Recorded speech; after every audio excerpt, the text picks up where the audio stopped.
Ang bagong magkaduo at aminadong hindi pa masyadong close na sina Esnir at Josh, naisipang mag-usap ng prangkahan. Alam mo naman na parang medyo competitive din talaga ako, pero hindi ko talaga pinapakita yung competitiveness ko. Ako din. Kita-kita kanina, oo, pero ayun, trust ako sa'yo doon, tiwala talaga ako sa'yo doon na parang every task, hindi ka talaga papatalo. Siguro yun yung sabihin ko sa'yo na parang,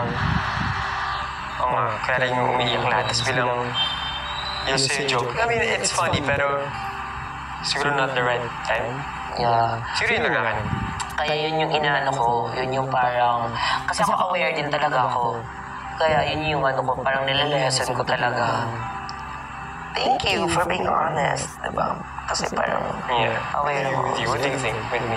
Feeling ko sa chores. Chores? Yeah. Doon kami nag-connect naman sa... Hindi, feeling ko yun sa yun, sa sinabi ko. Kasi feeling ko, parang, nasa na kasi tayo middle of the game, ganon. Of PBB? So feeling ko it's time na to, kahit may ginagawa, maghahanap ka ng gagawin.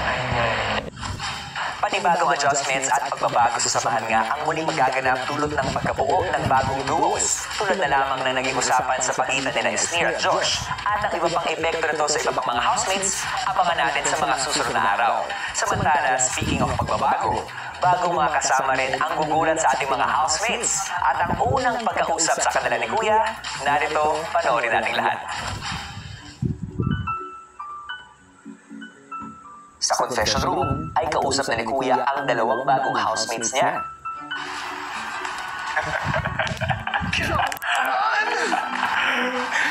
Maligayang pagdating sa bahay ko, Emilio at Vince.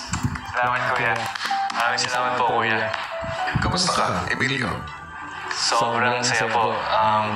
Sobrang excited po na makapasok sa bahay. Napapanaginipan ko na po yung pagpasok ko dito. So, sobrang excited. Vince, kamusta ka naman? Ako naman po, excited din po ako. Kilalanin yung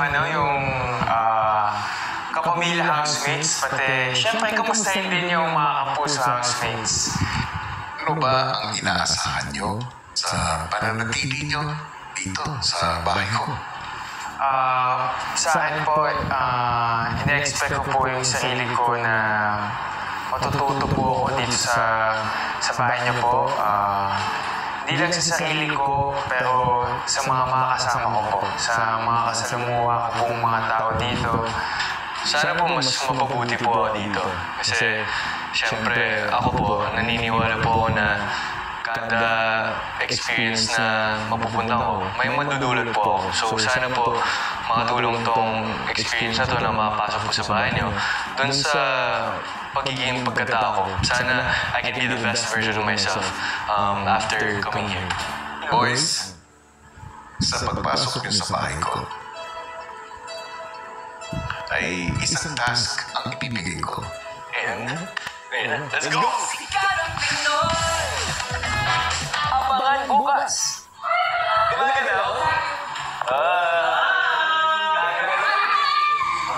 Sa puntong ito, review.